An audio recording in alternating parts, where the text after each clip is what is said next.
Okay, let's kick this thing off. Why not? Okay, just one more announcement. We're going to give away some swag, like some helmet bags and some other goodies. And if you haven't, if you want to be a part of that, go ahead and sign one of the address cards and put it in that helmet bag in the back there. That'll be at the end of the presentation. Can everybody hear me, or should I go microphone? We're good. Okay, good. I'm just going to talk loudly. I'd like to introduce myself. My name is Philip Freeman. I was born in Anchorage, Alaska. I am a product of an entrepreneur and a stewardess. I'm living the American dream, but I'm in the wilderness. I had a black bear at my front door yesterday. But I love it up there. I don't want to live anywhere else but Alaska. I have one question. Who has been to Alaska? Holy moly. I have to really watch it. Who's been to Prudhoe Bay? Who's ridden all the way up? Who would like to go again or ride in Alaska one time? Okay, you are my people. Excellent, excellent. First of all, I want to introduce Adam in the back. He's one of our fellow helpers. He just takes care of everything down in Long Beach. If you call Long Beach, he's going to be down there. He'll help you. And we're really excited to have him on the team. Let me tell you a little bit about myself. As I said before, I was born in Alaska. I didn't choose it, but I feel very fortunate, and I call it home. I started traveling at a young age. I did a Rotary exchange to Brazil when I was 16, and then I lived in Quito, Ecuador for a year when I was in university, and then I lived in Japan for 2 years as an English teacher. I speak 4 languages fluently, and one more if I'm having a couple beers. But I love to travel, and I love to share, if possible, the experience that I have. And I started riding motorcycles in Japan when I was teaching there, and I fell in love with travel with a motorcycle. And I'm with all of you that I can't think of a better conveyance to see the world. It's fantastic. So then I started a small company in 1998 called Alaska Rider Tours, and all I wanted to do was show Alaska. 19 years later, here I am, and I'm very proud to be a part of a team called MotoQuest, and we offer rentals up and down the West Coast, and we also do organized tours in 20 countries. So we will keep you busy if you do so want to come with us, and we invite you to. So I see myself as a motorcycle enabler, and I love to be around motorcycle folk. But let's go to Alaska a little bit, okay? So first I'd like to show you a little bit about our team here. Actually, let's look at this. I don't know if any of you have been to Dawson City, but I'm sure a couple of you have. And written on the side of one of the saloons there is, I love this, it just kind of encompasses what Alaska is about. And Alaska is about and continues to be about gold. And wherever you go, and whatever road you take, there's going to be another dirt road that goes off of that. And the further you go off the track, you're going to run into gold miners. And they're still mining gold. Everywhere that's connected that you can get to on 2 wheels, there's going to be gold somewhere in there.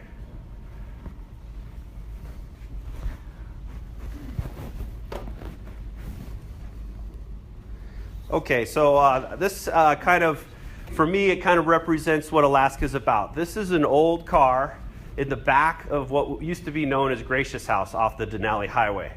This thing is sitting there, and there you go, Alaska or bust. Why the heck would people go there? Maybe that?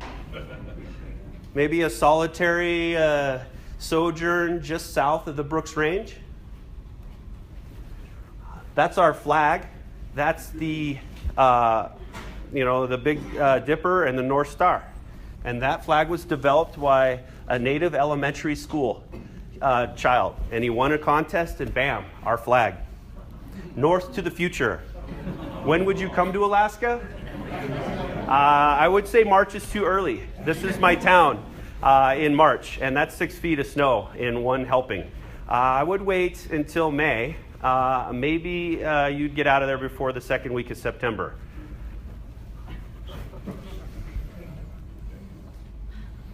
And that maybe is why you might want to come to Alaska. Do you know, I've got an old slideshow up right now. I'm going to change it for a second. Sorry. Tech support. It's hard to get good help, you know. Just one sec. Same photos, but a little bit better.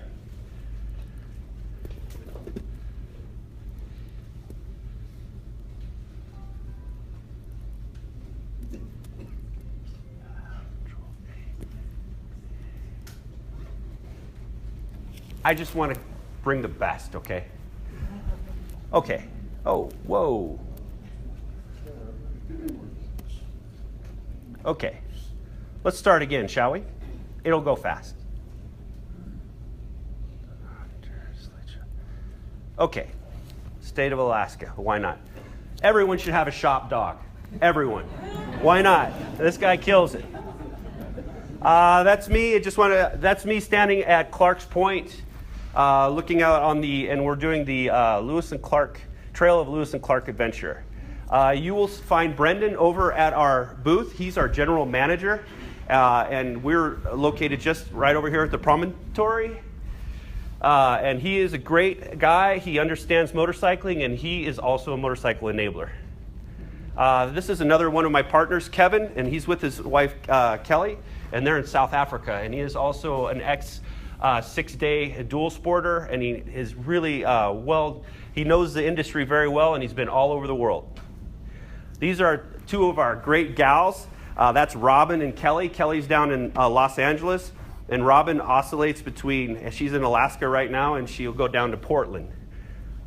That's Darren. He's our main mechanic, and he's somewhere on the road to Guatemala on that one. This is Dom. He's from Alaska. He's a really good friend, but also a great guide. He does the Southwest amongst other trips in Alaska. That's Dan Patino. He's been with me a long time, maybe 13 years. And that looks like the Golden Gate in the background.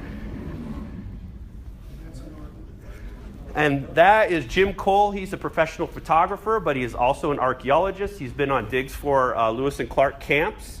And he also leads our Lewis and Clark trip, and he also does our Alaska trips. Great guy. That's Anu, and that guy does our Indian trips, and he is amazing. If you ever go to India with us, you'll know what I mean. That's Lynn Brown. He's an architect by trade. He lives in Idaho. He does the Isle of Man trip, sells out every year. He does a great job, and you'll see him anywhere in the world.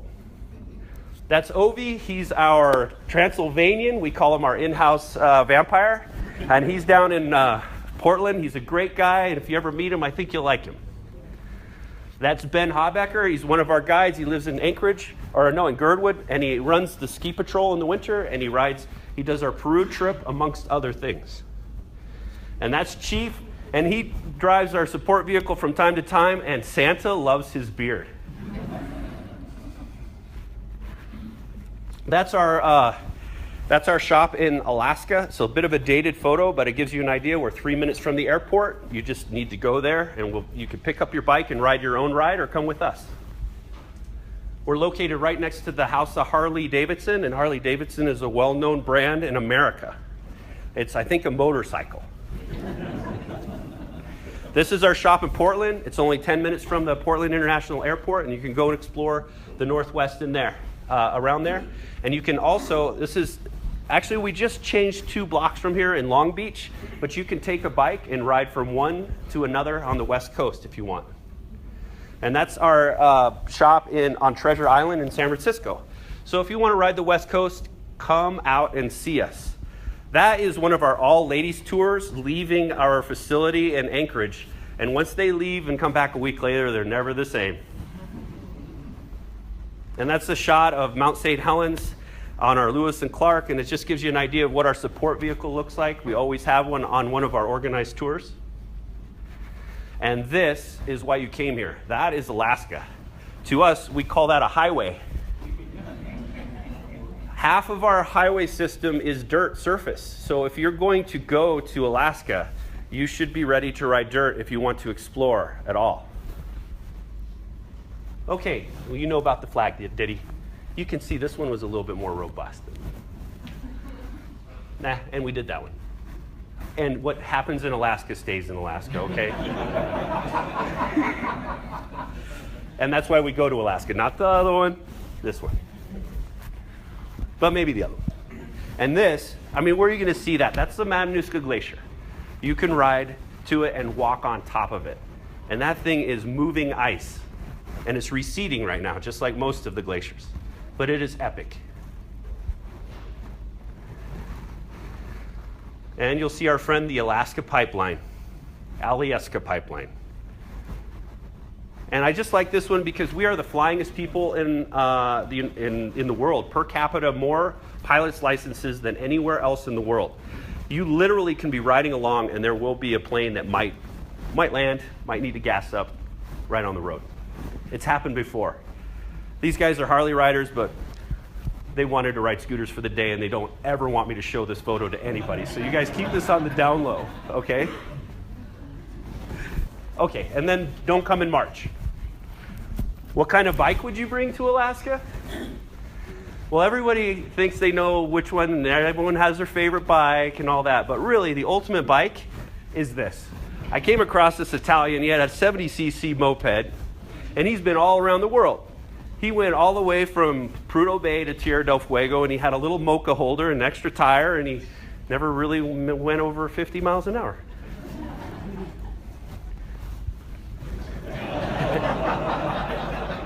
What kind of critters will you see in Alaska?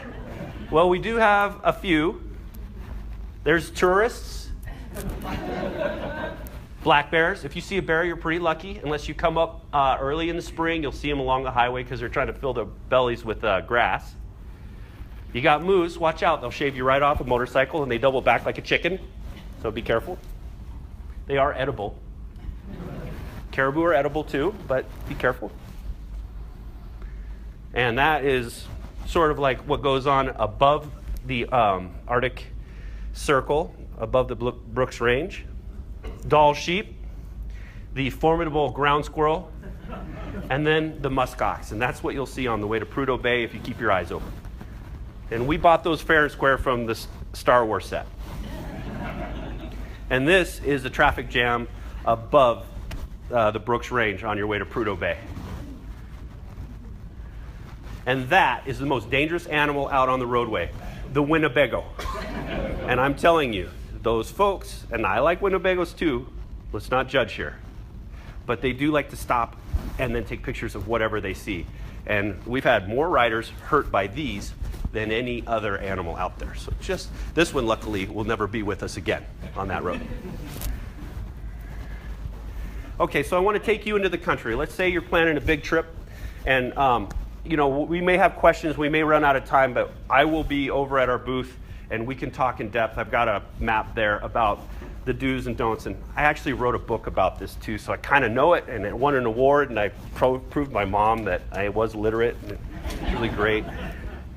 But we're going into Canada. They got funny numbers, the beer's more expensive, the people are too friendly. Are there any Canadians in here? Sorry, I feel like I'm part of you though.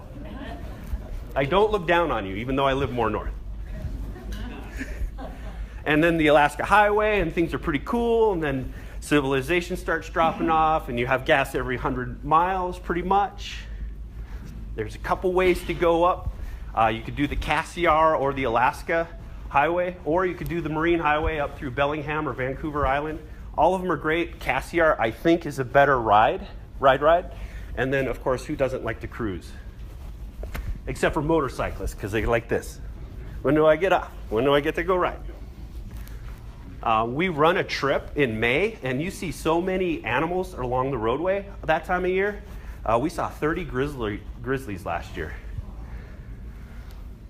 So these are early season photos, but just big country, beautiful. You will find gas.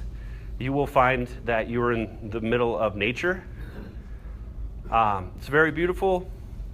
And can anyone guess where this is taken, just by chance? This is just outside of Skagway White Pass. This is a great ride. If you have a couple more days, or at least one extra day, take yourself down to Skagway. It's beautiful. You go back into America, which is okay, and there's a ferry there. You can spend a couple hours. You can go to the very start of the Chilkoot Trail if you're into Gold Rush history. This is downtown Skagway. It's kind of a funny place because the cruise boats show up. It's full of people, and at 5 o'clock, it's a desert. They're all gone. You can take a ferry, and I recommend this. It's only a couple hours, and it'll take you to Haines. And so you get a little bit of a ferry experience. You could do a flight C of Glacier National Park. And you can ride out of Haines. So between Haines and Skagway, I don't know. They're both just beautiful. And if you have a chance to do that little loop, that's a great loop. As you come up to the north part of British Columbia, you're going to start seeing welcoming signs to our state. But first, I just kind of want to take you up and show you the Dempster Highway. The Dempster Highway is the Canadian side. It goes as far north as possible, right? I hope I'm right. We call it the dumpster. They have a different way of handling their dust, and they do calcium chloride like we do, so they do it great, but they kind of do it a little different, so if it rains on it, whew, it's slick. You want to have as less luggage as possible. You want to have knobby tires. You want to deflate your tires. You want to have a light bike, and you want to have a lot of time because it's like climbing a mountain because you don't know if you can make it or not, and you might need to turn back. So bring a little bit of extra gas. No kidding. And if it rains, it's slick. You can't even stand on it. But if it's dry, if it just gets 30 minutes of sun, it's a totally different deal. So if you make it, or you will make it, just you have to persevere. Canadians have the Arctic Circle too, and we share it together, and it's beautiful. And of the two highways, each one is beautiful in their own right. I've talked to riders that have ridden both, and it's hard to say which one's more beautiful. It's spectacular. Here's a Winnebago story. This guy's an off-roader from Utah. It's a state in the United States. And he is a dual sport rider, like I said, and he came head-to-head with a Winnebago, and he decided to get off the track there. And if you can see it in the background, it took him right off the road. He got into 4 inches of this. And so my recommendation is make the Winnebago go around. They got free ferries up there. And if you go all the way up, and they have bring your golf clubs, of course, if you're going all the way to Inuvik. And they have a new summer road, I think, now. It goes all the way to Tuktoyaktuk. You don't have to fly there. You can actually ride there. So you can go all the way up to the Arctic Ocean up there now. And you can be as proud as this man, enjoying the coastal tropicalness of the Arctic Ocean. Okay, can anyone guess where this is? Okay, this is the Klondike River dumping into the Yukon River at Dawson City. And if you have a chance in your loop, please stop off at Dawson City. It is like it's locked in time a little bit. It's a little touristy. It's a little bit out there. It's got a great vibe. It's got a really nice loop that you can do around King Solomon's Dome, and it has little placards about the history, and you can learn about the gold rush there, and it's pretty fascinating. So I very much highly recommend it. And if you go there during the solstice, they have a gathering there. They do not call it a rally. It's called the Dust to Dawson gathering, really. They don't want to call it a rally. There's really no commercial enterprises there. It's all familiar. You're going to have over 200 people in one spot. It's huge, and they're all Canadians and Alaskans, and it's just an eclectic mix with a few other odd travelers. And they have pretty cool games. They have motorcycle games, or a poker rally, and you can also go get yourself a cocktail with somebody's toe in it. I'm not kidding. Just go on down to the hotel there, and what is it called? It's called the Sour Toe Cocktail. You can choose the drink of your choice. It costs you $5 Canadian. You get a certificate, and you got to make sure the thing touches your lips to get the certificate. Don't judge the Canadians for this. This is a profit center, and it's a great business plan. The toes disappeared. Then they got new toes. Don't know where. If you swallow a toe, you get fined like $2,000. Try not to do that. Okay. This is crossing the Yukon on one of those nice ferries they got that they don't charge you for. And this is downtown Clinton Creek. And this is the original gold strike of the Yukon. And it's a 15-mile dirt blast off the main top of the world highway. Ask me about it later at the booth. I'll be happy to tell you. And this is the downtown area, and the parking is a little bit soft. So just bring like a little hockey puck or something. And then you're leaving. This is the most northern border crossing between our fine countries. And in Canada, their signs are in 2 different languages. They're textured. They're multicolored and beautiful. And when you get to Alaska, pretty much what you get. Yep.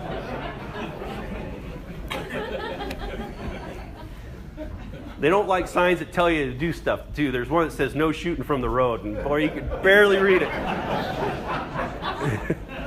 This is the Taylor Highway, and this, again, is what we call a highway. It's just a dirt road, and it could be a little slickery during rain time, but this is it, folks. And it's quite beautiful, but there's really not a lot of roadside attractions. And then you can stop by the lovely town of Chicken. The reason it's called Chicken is because they couldn't spell ptarmigan. And when you go there, you can get chicken pot pie. They got Wi-Fi. You can get a shirt that said, "I got laid in chicken." They got gas. And you can make friends there. It's got everything. This is another highway-ish. This is the Nabezna Road. And it's got 2 water crossings to the center of Wrangell-St. Elias National Park, the largest national park in all of North America. How cool is that? And it ends in a played-out gold mine. It's been abandoned. And they came in the 20s, I believe. In the winter, they would haul everything in, and then they were landlocked during the summer because they couldn't get out. And then in the winter, they'd bring the gold out and supplies back in. And that is what it looks like. Those are some of the largest or the tallest. See, Wrangell-St. Elias has 9 of the 16 tallest peaks of all of North America. And together with Kluane National Park on the Canadian side, it's the largest preserve in the world.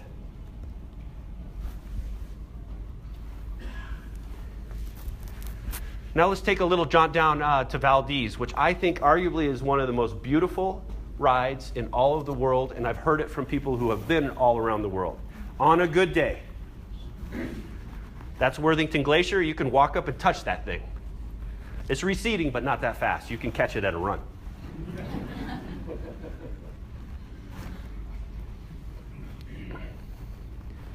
That's overlooking Keystone Canyon. What's wrong with that? So basically glaciers, and then beautiful slot canyon, waterfalls, and then you come out to Valdez where there's fjords that come up to 5,000 feet. Why not go to Valdez?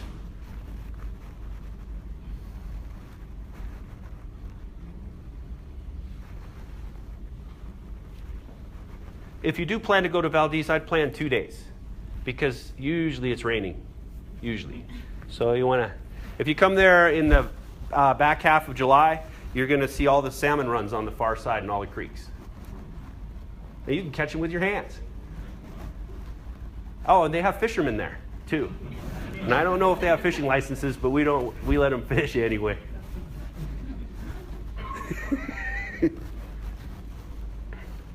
There's a cool little ride behind Valdez. If you like that kind of stuff, you can ask me about it later. And there's a way to get to Valdez through Prince William Sound. You can load your bike on a ferry and go across, and it's tidewater glaciers and marine wildlife. It's very beautiful. And it's a cool way to see it. And you end up in Whittier. You see stuff like this. Or you can back out and go up to the Glen Highway and go to Anchorage if you want. But before you go there, why not go out to the center of Wrangell-St. Elias on the other road to McCarthy and Kennecott. It's an old copper mine, and it's a 60-mile dirt blast on an old railroad that was started in 1910, and it went till 1930, and then they pulled the pin. They just priced out, the market wouldn't support it, and then it was abandoned. And so you can go back and see those buildings. And it looks sort of like that. And they have old trusses there with timbers brought up from the Pacific Northwest. It's quite an accomplishment what they did. And the only way to get to McCarthy is by motorcycle. How cool is that? Normal people with cars cannot get to McCarthy at all. There is one bridge, and it has a lock on it, and to get the key costs you $1,500. And the locals don't mind that you can't drive back there, but you can ride into town there. And McCarthy that's the kind of thing you'll see right there. Those are 2 glaciers coming right together. It's beautiful out there. That's the downtown area. So false fronted wood walkways. Traffic's pretty backed up. And it's got a cool feel to it. So if you have a chance, go to McCarthy. And there's two ways to get up to the mine from there. McCarthy was the entertainment center, and Kennecott was the mine where they did the work. 5 miles apart. You can do the regular access road, check your speed, you're going through people's actual private property. Or you can take the old wagon road where the old cemetery is, and it's being overtaken by the forest again. It's pretty cool, and nobody goes there. Noted as one of the largest wooden buildings of all of North America, that's the main mine in Kennecott, and you can take a tour inside the building, which is really, really cool, and learn about it. And then go exploring. Here's the Clutina. This is another 15-mile up and back that I know about. I'll tell you about if you want to know later. And this is the Glen Highway, one of the top 10 scenic byways of all of North America. And that is the Wrangell-St. Elias National Park in the background. And it's a nice way to go to Anchorage or away. It's all asphalt. It's all asphalt. Yep, that one is. And you can take a little flight sea off the side if you want to see some cool stuff. But basically, nature's on fire in all directions there, and the mountains get in the way of the scenery, totally. That's the Matanuska Glacier. You'll pass by that on the Glen Highway.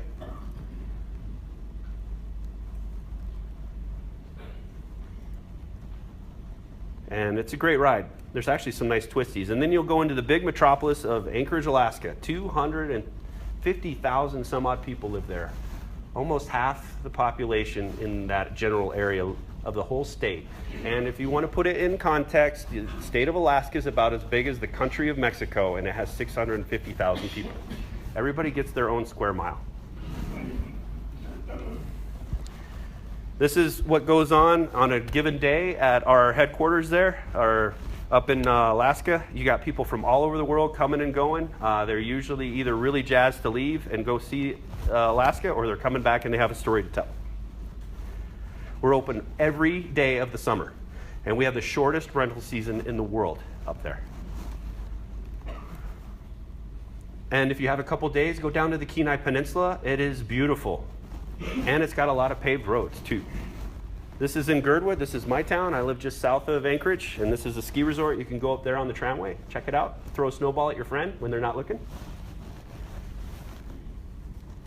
And the Kenai Peninsula is glaciers, rivers, lakes, fjords,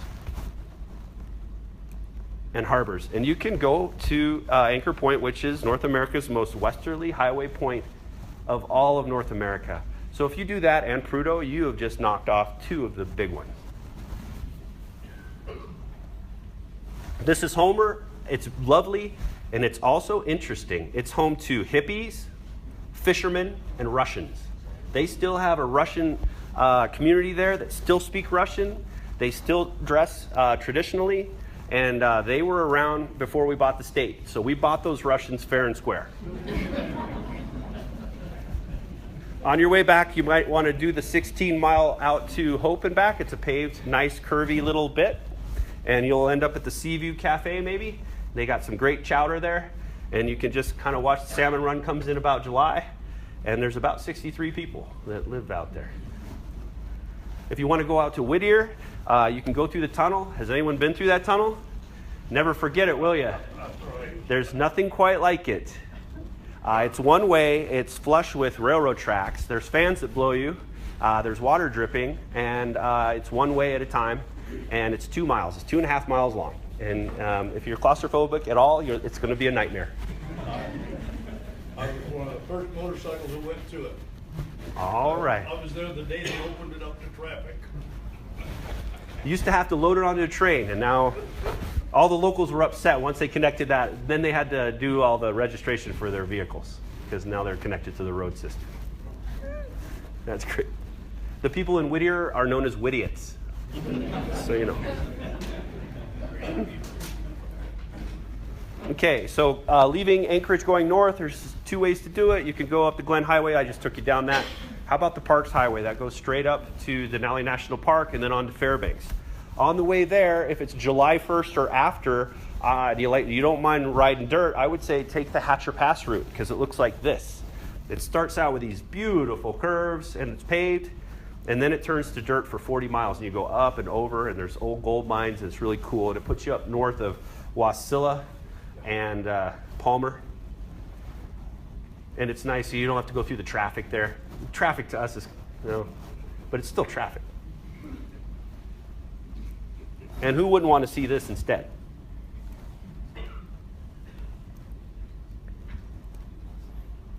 That's what that looks like.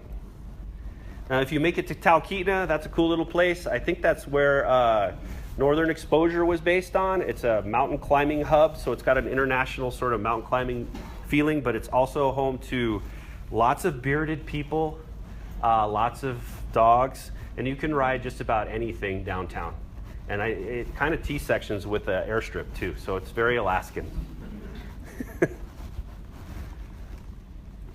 And the Parks Highway will take you by Mount McKinley, now known as Denali, 20,230 feet tall. It is the largest and tallest rock we got on this continent.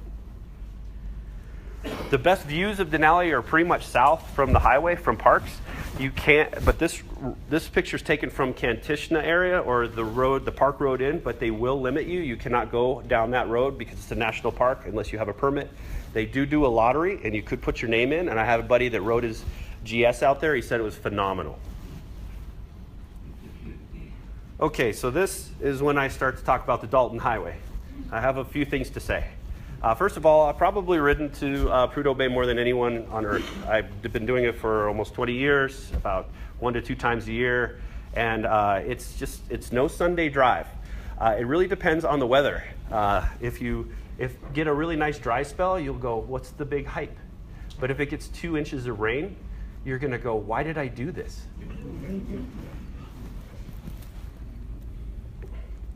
There's some signs up there. That's about it. So usually you stop and take a picture of it because you'll go a couple hours and then you'll see the sign. And that is our highway, folks. So prepare. That's a good stretch of it. That is a grader and a water truck working together. Even on a sunny day, you'll be going down the road and you'll go, oh no, and then you'll be all over the road. So how do you prepare for this trip? Well, you want to take a bike that's comfortable to or all the way up to the Dalton. But then on the Dalton, you want something, so you want to prepare for 700 yards of sheer terror. So what do you want to be riding for that? That's really the question, because it will be slippery. It's fun, don't get me wrong. I want to do it again. Actually, I'm doing it again in a couple weeks. And they got forest fires just raging up there almost every summer, and you can ride right through them because there's nobody. And nobody tells you to stop. You can just go.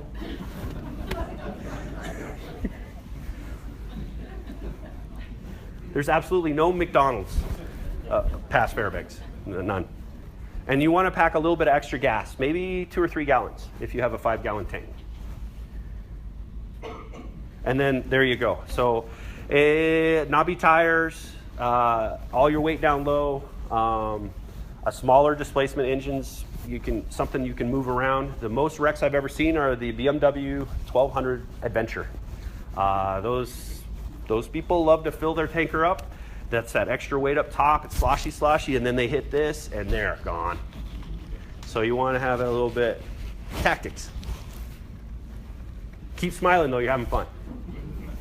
These are 2 Italians that overpacked. I want to use this because they're great people, and they had a great time. But when I saw this picture, I was like, really? They packed on top of? Leave that stuff at home. Get everything down low.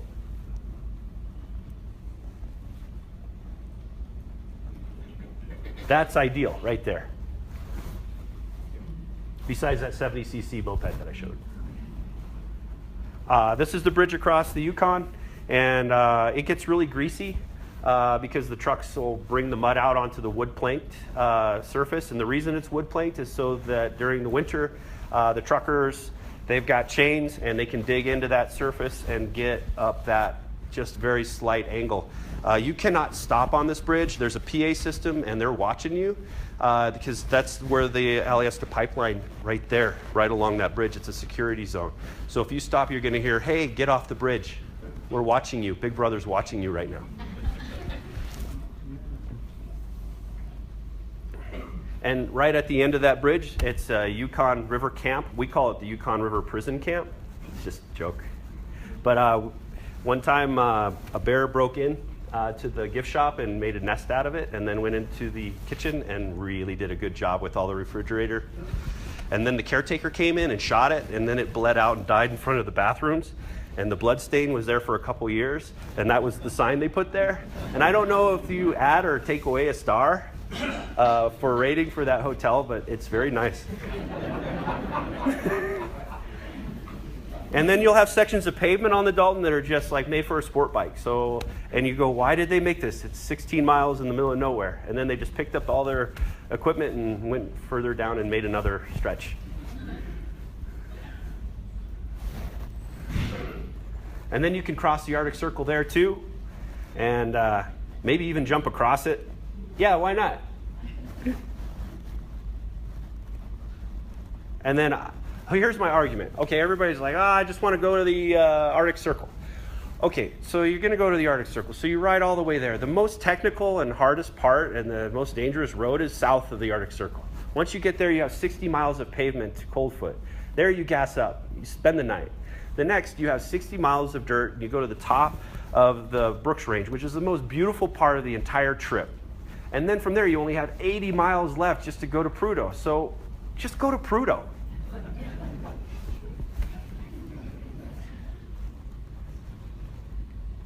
The truckers are in a hurry there, and they're back. When they're going back light and fast at 80 miles an hour. They own the roadway there. Definitely, and they throw rocks. They're rock throwing machines. So just get down, take your peppering, and then go back to smiling. And this is Adigan Pass, and this is facing north, and this is why you came there. Beautiful, open country. That's a GoPro that took a little bit of a peppering, just to give you an idea. And this is the kind of stuff you'll see up there. Oh, that's July.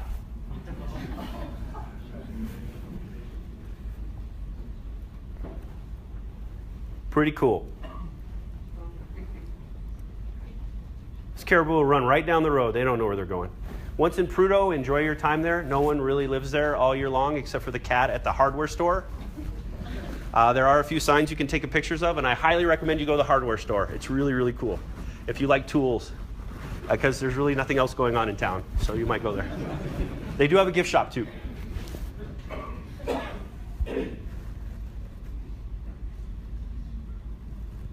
And then you can enjoy, so bring some sunblock, and you can go down to the beach. They do have a tour shuttle bus there. They'll take you to the Arctic Ocean. You're not really allowed to jump in anymore because someone tried to sue the oil company because they got a cold because they got in the water. But yeah, who was that guy? But you need to give them your ID, and you need to register a day before. It helps, and they'll take you there. And you can enjoy that.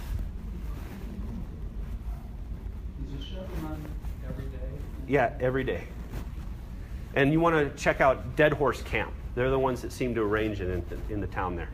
It's so easy to get lost in Dead Horse because everything's flat and it's up on gravel pads and everything looks the same.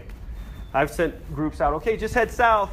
And then we never saw them. They never could get out of town. They went around. Because you don't have anything you just can't. It's harder than it looks. Cell coverage is good there though. No booze. Or you can drink in your room, but you got to keep it in a paper bag. You can't let anybody go. And then riding on the way back, you get to see all sorts of other stuff that you didn't see from the other angle, and it's actually quite nice. That's an avalanche that happened the day before. That was nice. And if you want to, you should go out to Manly Hot Springs on the way down. It is about an 80-mile ride on dirt surface, and you end up at a roadhouse that was started in 1903. And right across the street, there are hot springs. And you can rent that place for $5 an hour. And it has grapes and orchids in there, and it's another world. It's kind of cool. Sulphur hot springs? Yep, the real deal. Oh, and you can try to make it out to Ruby. We do that every once in a while. We never make it. We just end up feeding mosquitoes. But that's the old wagon road.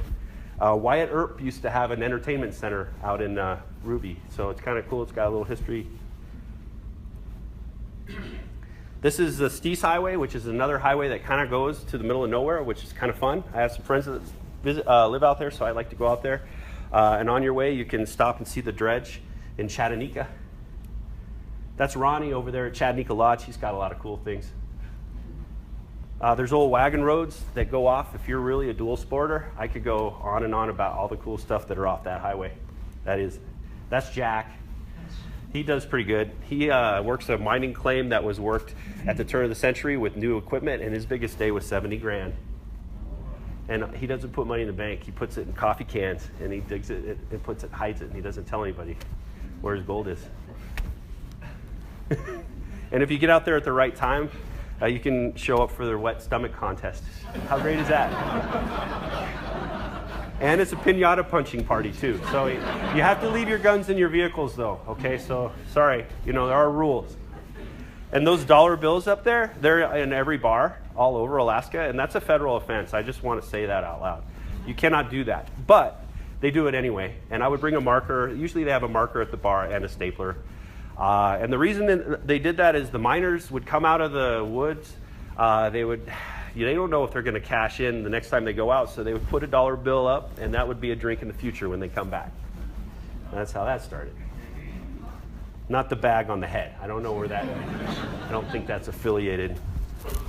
And that's some healthy four-wheel bowling right there. Okay. And then Chino Hot Springs, you got to check that out.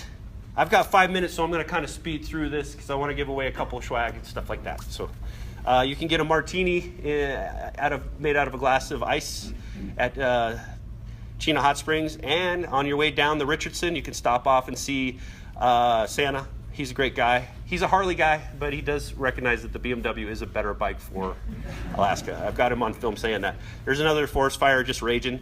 And then why not go through the Alaska Range again at Isabel Pass. Really beautiful.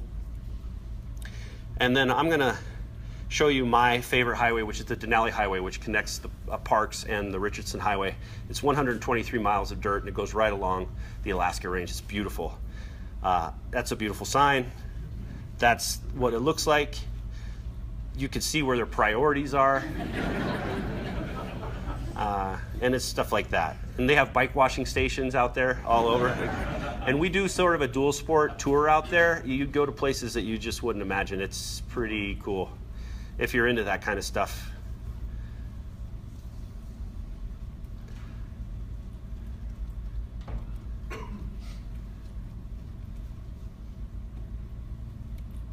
And then if you come in the second week of August, you can start seeing the Northern Lights pop out. We do have a Northern Lights tour every year at the end of August, and it's really cool if you're into seeing something. Okay, so that is Alaska. I'm just going to take you around the world really quick, and then I'll give away some swag. And I probably won't have time for questions, but just meet me over at the booth if we run out of time. We do a Lewis and Clark that follows the trail from Great Falls all the way to Astoria. And if anybody's ridden the West and knows that road in Lolo Pass, you know what I'm talking about. It's really, really good riding mixed with some really cool history. Yeah, why not? There's Fort Clatsop.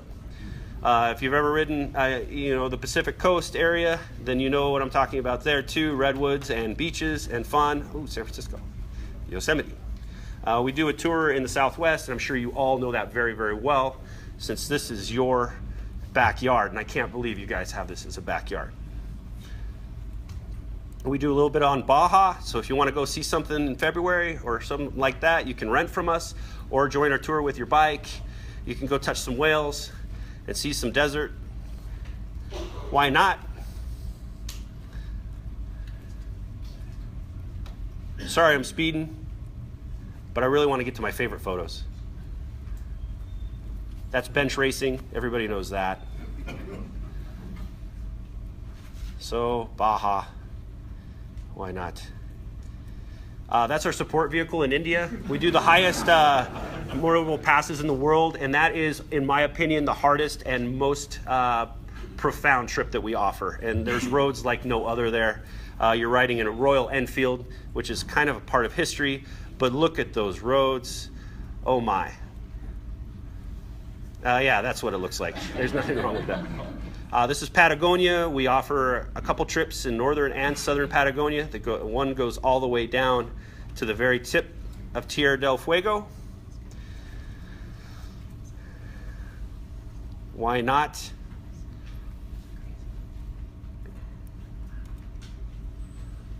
And yeah, I like that shot. There's Musa. Romania, we offer one that goes sees the Red Bull Romaniacs if you're into that. It's a pretty cool contest, but the riding isn't bad either. Yeah, that's the Transfăgărășan. I think I got it right. If there's a Romanian here, I know I said it wrong, and I'm sorry.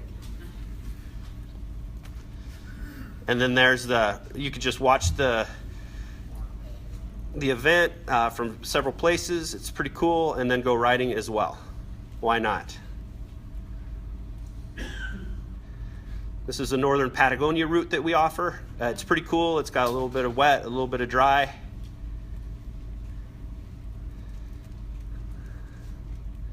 And then Peru, I say, is the most outstanding paved road riding I have ever experienced. If you have a chance, go to Peru. It is amazing. If you've been there, you probably know what I'm talking about. South Africa isn't bad either. Why not? Isle of Man, if you want to, it sells out every year. Get on early. That's a cool one. There's really nothing like that. I do a Japan trip, and I'm also doing a presentation tomorrow. Adam, I forgot where. I mean, it's over there, but when is it tomorrow? It's like 11:30 or something? I'll find out. But I'm doing a presentation on Japan if you're interested. I speak Japanese. I've been all over Japan, and I've been doing tours there for over a decade, and it's beautiful. We did a scouting trip. We do scouting trips from time to time, and you'll get it. This is in Bolivia in November, and we do scouting trips. Here's a couple more. And then I just want to go in to just say that it's been a few years that I've been doing this and surrounded by amazing people from all over the world. And it's been a great run, and I want to continue to meet and make friends with motorcycle riders. And I'm very thrilled and honored that you guys all came here to this presentation. Oh, there's Ronald. And the question is, where to next? Right? Thank you very much for your time.